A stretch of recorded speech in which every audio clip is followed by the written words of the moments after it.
जय माँ सरस्वती।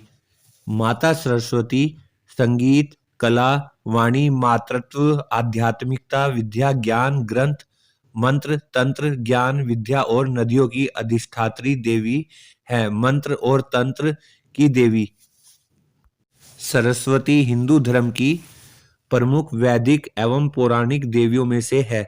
सनातन धर्म शास्त्रों में दो सरस्वती का वर्णन आता है, एक ब्रह्मा पत्नी सरस्वती एवं एक ब्रह्मा पुत्री तथा विष्णु पत्नी सरस्वती। ब्रह्मा पत्नी सरस्वती मूल प्रकृति से उत्पन्न सतोगुण महाशक्ति एवं प्रमुख त्रिदेवियों में से एक है। विष्णु की पत्नी सरस्वती ब्रह्मा की जिह्वा से प्रकट होने के कारण ब्रह्मा की पुत्री मानी जाती है। कई शास्त्रों में इन्हें मुरारी वल्लभा विष्णु पत्नी कहकर भी संबोधन किया गया है। धर्म शास्त्रों के अनुसार दोनों देवियां ही समान नाम, स्वरूप, प्रकृति, शक्ति एवं ब्रह्म ज्ञान, विद्या आदि की अधिष्ठात्री देवी मानी गई है। इसलिए इनकी ध्यान आराधना में ज्यादा भेद नहीं बताया गया है। ब्रह्म विद्या एवं नृत्य संगीत क्षेत्र के अधिष्ठाता के रूप में दक्षिणामूर्ति नटराज शिव एवं सरस्वती दोनों को माना जाता है। इसी कारण दुर्गा सप्तशती की मूर्ति रहस्य में दोनों को एक ही प्रकृति का कहा गया है। अतः सरस्वती के 108 नामों में इन्हें शिवानुजा, शिव की छोटी बहन कहकर भी संबोधित किया गया है। कहीं कहीं ब्रह्मा पुत्री सरस्वती को विष्णु पत्नी सरस्वती से संपूर्णतः अलग माना जाता है। इस तरह मतांतर में 3 सरस्वती का भी वर्णन आता है। इनके अन्य प्राय या नाम है वाणी शारदा, वागेश्वरी, वेदमाता इत्यादि। ये शुक्ल वर्ण, शुक्लांबरा, वीणा पुस्तक धारिणी तथा श्वेत पद्मासना कही गई है। इनकी उपासना करने से मूर्ख भी विद्वान बन सकता है। माघ शुक्ल पंचमी, श्री पंचमी, वसंत पंचमी को इनकी विशेष रूप से पूजन करने की परंपरा है। देवी भागवत के अनुसार विष्णु पत्नी सरस्वती वैकुंठ में निवास करने वाली है एवं पितामह ब्रह्मा की जिह्वा से जन्मी है। तथा कहीं कहीं ऐसा भी वर्णन आता है कि नित्य गोलोक निवास श्री कृष्ण भगवान के वंशी के स्वर से प्रकट हुई है। देवी सरस्वती का वर्णन वेदों के मेधा सूक्त में, उपनिषदों, रामायण महाभारत के अतिरिक्त कालिका उपपुराण, श्रीमद् देवी भागवत महापुराण इत्यादि, इसके अलावा ब्रह्मई वे वर्त पुराण में विष्णु पत्नी सरस्वती का विशेष उल्लेख आया है। पर यहाँ ब्रह्मा पत्नी सरस्वती से संपूर्ण अलग है। पुराणिक कथा अनुसार सृष्टि के प्रारंभिक काल में पितामह ब्रह्मा ने अपने संकल्प से ब्रह्मांड की तथा उनमें सभी प्रकार के जंगम स्थावर जैसे पेड़ पौधे, पशु पक्षी, मनुष्य आदि योनियों की रचना की। लेकिन अपनी सर्जन से वे संतुष्ट नहीं थे। उन्हें लगता था कि कुछ कमी रह गई है, जिसके कारण चारों ओर मौन छाया रहता है। तब ब्रह्मा जी ने इस समस्या के निवारण के लिए अपने कमंडल से जल अपनी अंजलि में लेकर संकल्प स्वरूप उस जल को छिड़ककर भगवान श्री विष्णु की स्तुति करनी आरंभ की। ब्रह्मा जी के किए स्तुति को सुनकर भगवान विष्णु तत्काल ही उनके सम्मुख प्रकट हो गए और उनकी समस्या जानकर भगवान विष्णु ने मूल प्रकृति आदिशक्ति माता का आह्वान किया। विष्णु जी के द्वारा आह्वान होने के कारण मूल प्रकृति आदिशक्ति वहां तुरंत ही ज्योति पुंज रूप में प्रकट हो गई। तब ब्रह्मा एवं विष्णु जी ने उन्हें इस संकट को दूर करने का निवेदन किया। ब्रह्मा जी तथा विष्णु जी बातों को सुनने के बाद उसी क्षण मूल प्रकृति आदिशक्ति के संकल्प से तथा स्वयं के अंश से श्वेत वर्णा एक प्रचंड तेज उत्पन्न किया, जो एक दिव्य नारी के रूप में नारी स्वरूप बदल गया, जिसके हाथों में वीणा, वरमुद्रा, पुस्तक एवं माला एवं श्वेत कमल पर विराजित थी। मूल प्रकृति आदिशक्ति के शरीर से उत्पन्न तेज से प्रकट होते ही उस देवी ने वीणा का मधुरनाद किया, जिससे समस्त राग रागनियां, संसार के समस्त जीव जंतुओं को वाणी प्राप्त हो गई। जलधारा में कोलाहल व्याप्त हो गया, पवन चलने से सरसराहट होने लगी। तब सभी देवताओं ने शब्द और रस का संचार कर देने वाली उस देवी को ब्रह्म ज्ञान, विद्या, वाणी, संगीत, कला की अधिष्ठात्री देवी सरस्वती कहा गया। फिर आदिशक्ति मूल प्रकृति ने पितामह ब्रह्मा से कहा कि मेरे तेज से उत्पन्न हुई ये देवी सरस्वती आपकी अर्धांगिनी शक्ति अर्थात पत्नी बनेगी। जैसे लक्ष्मी श्री विष्णु की शक्ति है, शिवा शिव की शक्ति है, उसी प्रकार ये सरस्वती देवी ही आपकी शक्ति होगी। ऐसी उद्घोषणा कर मूल प्रकृति ज्योति स्वरूप आदि शक्ति अंतर्ध्यान हो गई। इसके बाद सभी देवता सृष्टि के संचालन में संलग्न हो गए। पुराण सरस्वती को वागीश्वरी, भगवती, शारदा और वीणावादिनी सहित अनेक नामों से संबोधित जाता है। ये सभी प्रकार के ब्रह्मा विद्या, बुद्धि एवं वाक प्रदाता हैं। संगीत की उत्पत्ति करने के कारण ये संगीत की अधिष्ठात्री देवी भी है।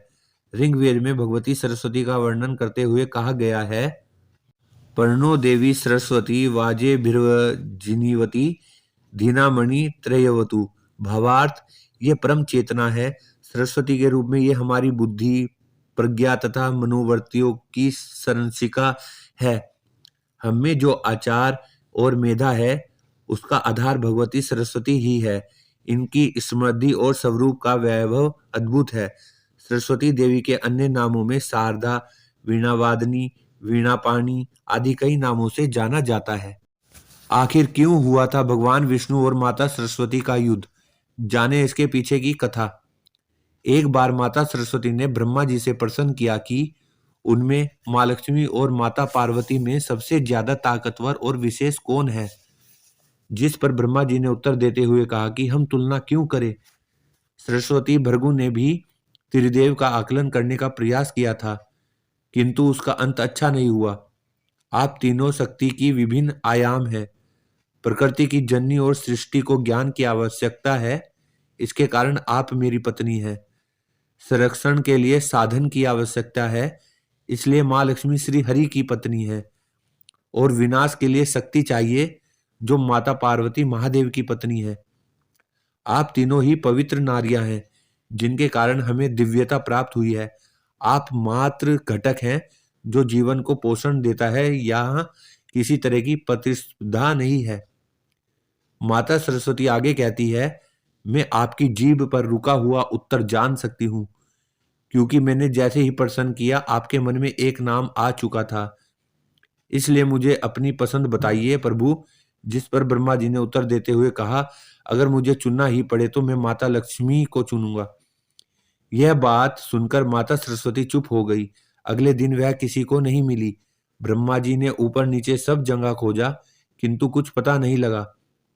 देवी ने देवता को त्याग दिया था। कई दिनों के बाद सभी देवता भूलोक पर प्रकट हुए। ब्रह्मा जी एक यज्ञ कर रहे थे और देवतागण उस यज्ञ में भाग लेने के लिए सम्मिलित हुए थे। यज्ञ वेदी का निर्माण सप्तकोणीय तारे के रूप में किया गया था, जिसके प्रत्येक कोण पर एक एक सप्तऋषि विराजमान थे। गंगा तट से जल और इंद्र के उद्यान से पुष्प लाए गए थे। अग्निदेव वेदी को प्रज्वलित कर रहे थे और वायुदेव अग्नि की लपटों का पोषण कर रहे थे। विष्णु जी अपना शंख और शिव डमरू बजा रहे थे। नारद जी ने मंत्र जपना शुरू ही किया था कि वे स्तंभित हो गए। गुस्से में प्रकट हुई माता सरस्वती। तभी एक वीणा का स्वर गूंजने लगा, जिसमें अन्य सारी आवाजें दब गई। माता सरस्वती इस तरह प्रकट हुई जैसा किसी ने पहले नहीं देखा था। वीणा पीड़ा से करहा और गुस्से से गुर्रा रही थी। सरस्वती की उंगलियों से खून बह रहा था। उनकी आंखें दहक रही थी। वीणा के स्पंदन से तीनों लोग कांपने लगे। उन्होंने अपने वाद्य और अस्त्र में बदल दिया था। संगीत अब शकुन की तरह सुनाई पड़ रहा था। सहसा ब्रह्मांड ऐंठने लगा, मानो किसी ने उसकी रीढ़ तोड़ दी हो। माता सरस्वती की वीणा का एक तार टूट गया था। फिर ब्रह्मा जी ने माता सरस्वती से रुकने को निवेदन करते हैं। फिर माता सरस्वती कहती है कि मैं आपकी बात सुनूं और आप मुझे अपमानित करते रहें। पहले निजी तौर पर और फिर सार्वजनिक रूप से मैं देख रही हूं कि यहाँ श्री हरि माँ लक्ष्मी के साथ विराजमान है, महादेव के साथ माता पार्वती है, इंद्र तथा इंद्राणी भी साथ आए हैं, सुहा के साथ अंगनी है, किंतु आपके साथ कोई नहीं। आप अपनी पत्नी को स्वीकार नहीं करना चाहते।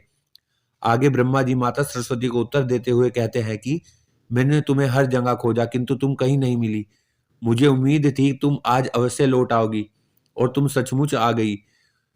मेरे साथ रहो, मेरा हाथ पकड़ो ताकि हम यज्ञ शुरू कर सके। जिस पर माता सरस्वती ने गुस्से से उत्तर देते हुए कहा कि मैं इस यज्ञ को नष्ट करने आई हूं।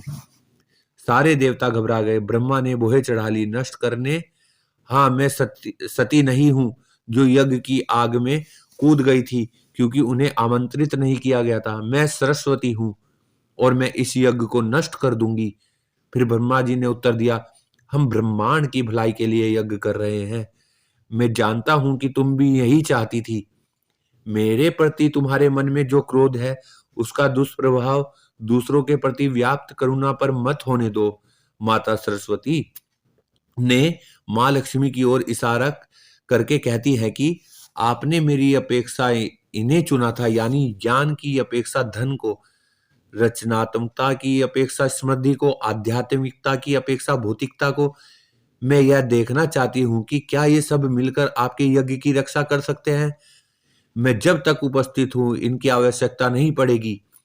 एक स्वर गूंजा। देवता देखने लगे और माता सरस्वती ने भी देखा। यह विष्णु जी की आवाज थी। फिर विष्णु जी कहते हैं कि आपने वीणा में अवस्था को स्थान दिया जिससे आपके राग अशुद्ध हो गए। इसने सृष्टि के माधुर्य को दूषित किया है, आपके भीतर मौजूद ज्ञान के सागर को मैला कर दिया है। आप कल्याणकारी यज्ञ को संकट में डालने जा रही हैं और मैं आपकी इसकी अनुमति नहीं दूंगा। इस यज्ञ को ध्वस्त करने से पूर्व आपको मुझे नष्ट करना होगा। माता सरस्वती को आया क्रोध। यह देखकर माता सरस्वती ज्वालामुखी की तरह भड़क उठी। उनके वस्त्र काले पड़ गए थे। उनका कमल भी काला हो रहा था। हंस काला होने लगा था। वह अपना ही रूप उलट रही थी। सरस्वती और विष्णु एक दूसरे के सामने आए तो ब्रह्मांड उनसे प्रार्थना करने लगा। देवता ने देवी को, पुरुष ने प्रकृति को चुनौती दी थी। ब्रह्मांड के दो भाग परस्पर युद्ध करने जा रहे थे। सरस्वती ने तुरंत माया शक्ति को एक विशाल नारकीय अग्नि के रूप में प्रकट कर दिया, किंतु विष्णु जी ने उसे तत्काल बुझा दिया। फिर सरस्वती ने कपालिका शक्ति प्रकट की, किंतु विष्णु जी ने उसे भी विफल कर दिया। इसके बाद देवी ने कई भयानक शक्तियों का आह्वान करते हुए कालिका शक्ति को उत्पन्न किया, परंतु विष्णु जी के सामने वह शक्ति भी विफल हो गई। देवी क्रोध से जल रही थी और उनकी आंखें खून की तरह लाल थी। उनके केस खुले थे। हंस चिल्ला रहा था। कमल मुरझा चुका था। सबके देखते देखते माता सरस्वती का रूप बदलने लगा। वह तरल हो रही थी तथा उनका हीम प्रतिमा जैसा शरीर पिघल रहा था। माता सरस्वती ने एक विशाल भंवर का रूप धारण कर लिया जिसने धरती में एक विशाल कुंड बना दिया और देवी उसे जल से लबालब भर रही थी। माता सरस्वती नदी में हुई परिवर्तित। फिर पार्वती ने पूछा, यह क्या कर रही है? फिर ब्रह्मा जी ने उत्तर देते हुए कहा कि सरस्वती नदी में परिवर्तित हो रही है क्योंकि वह यज्ञ को नष्ट नहीं कर पाई, इसलिए अब इसे डुबाना चाहती है। वहां अब देवी नहीं थी, केवल एक जलधारा थी जो क्रूरता पूर्वक यज्ञ वेदी की ओर बढ़ रही थी। भूलोक की त्वचा को छील रही थी, पत्थरों को धूल में मिला रही थी। उसने क्रूर रूप धारण कर लिया था, मानो पृथ्वी की शिराओं में रक्त धधक रहा हो। उस धारा का प्रवाह इतना प्रचंड था कि लगा जैसे वह यज्ञ को रसातल में ले जाएगी। विष्णु जी माता सरस्वती की ओर बढ़ने लगे। फिर माँ लक्ष्मी ने पूछा, क्या श्री हरि उसे शांत कर पाएंगे?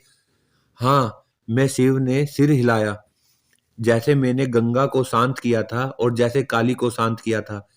विष्णु जी नदी के मार्ग में लेट गए। उन्होंने अनंत श्यान की मुद्रा धारण कर ली, किंतु उन्हें नींद नहीं आई।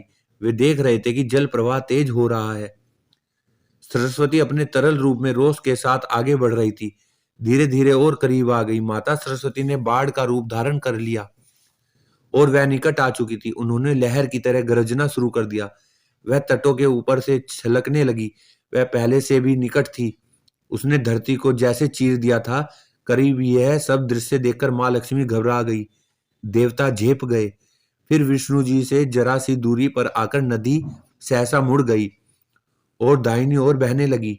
उसके प्रवाह से धरती में गड्ढा हो गया, जिससे होते हुए वह पाताल लोक में चली गई। वह ब्रह्मांड की आंतों में लुप्त हो गई। देवताओं ने राहत की सांस ली। सब आश्चर्य से देख रहे थे और सरस्वती स्वयं को रिक्त कर रही थी। देवी ने भगवान विष्णु के समक्ष समर्पण कर दिया था। देवता ने फिर से देवी पर नियंत्रण पा लिया। पार्वती ने शिव की ओर देखकर कहा। शिव ने देवी पार्वती को पुष्प अर्पित किया और बोले, देवी ने भी महिषासुर पर अंकुश लगाया था। देवी ने भी रक्त बीज को भी नियंत्रित किया था। एक देवता ने भी दूसरे देवता को नियंत्रित किया था।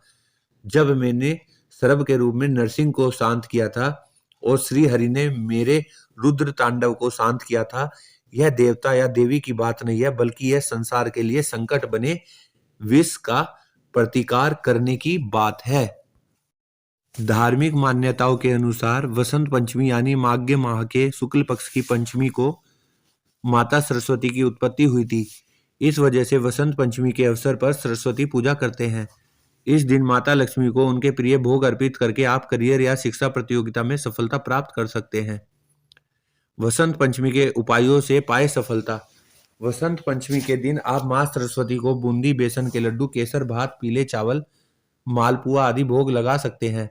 इससे देवी सरस्वती प्रसन्न होती है और भक्तों को शिक्षा प्रतियोगिता, कला और संगीत के क्षेत्र में सफलता प्रदान कराती है। इस दिन पीले रंग के वस्त्र पहने और गरीब बच्चों को कॉपी, किताब, पेन, पेंसिल आदि का दान करने से माता सरस्वती की कृपा प्राप्त होती है।